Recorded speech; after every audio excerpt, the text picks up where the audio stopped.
Eels on wheels.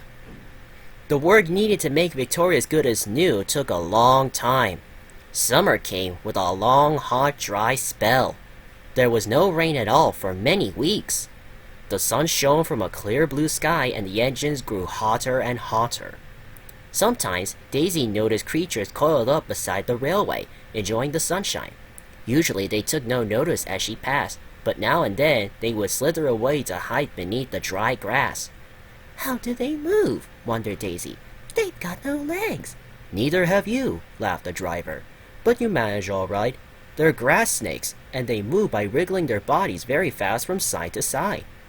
"How clever," thought Daisy, and she told Thomas and Percy about it. Percy shuddered. "I don't like the sound of that," he said. "I hope they don't come near me." "They won't," his driver reassured him, smiling. "They're harmless and much more frightened of you than you are of them, I promise." "I'm not scared, Percy," said Daisy scornfully. "Surely you're not frightened of a few harmless wriggly things." Percy wasn't comforted. "Ugh," he shuddered. "Just the thought of those snakes makes me shiver." Daisy thought he was being very silly. One afternoon, she brought some boxes up from the junction. The man handled them carefully. "It's a special delivery," explained Daisy's driver. "What's so special about it?" asked Daisy. "It's live eels," her driver said. "Sort of water snakes. They're for a special menu at the restaurant in the high street." Very carefully, the porter stacked the boxes on the platform. Daisy moved back so that the milk van could be coupled onto her. The pile of boxes was now just in front of her, while porters began to load empty milk churns into her van. Suddenly, a small boy ran past.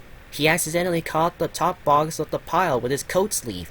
It hit the platform and burst open onto the rails in front of Daisy. Out cascaded a knot of slithery black eels, which at once tried to wriggle away in all directions. Some of them went underneath Daisy. "Eee!" she squealed. "Help!" A porter ran to see what was the matter. He found Daisy pulling a face of such disgust that he had to laugh. "Get me out of here!" wailed Daisy. "Stop making such a fuss," ordered her driver. "They're only eels. They're not going to hurt you. You've blown a fuse anyway, so you'll have to wait to be mended." In no time at all the eels had been rescued and put into another box. None the worse for their adventure. A porter came to take them well out of harm's way. Daisy couldn't bear to watch. A fitter came and tried to mend her, but she was in such a state of nerves that it was no use. Thomas had to pick up her passengers and take them back to the junction. That night, in the shed, Percy and Toby made up lots of what they called wriggly jokes, which Daisy thought were very silly and not funny at all. "Never mind," said Toby. "Near my old railway, there's a place called Ellie. Think of that."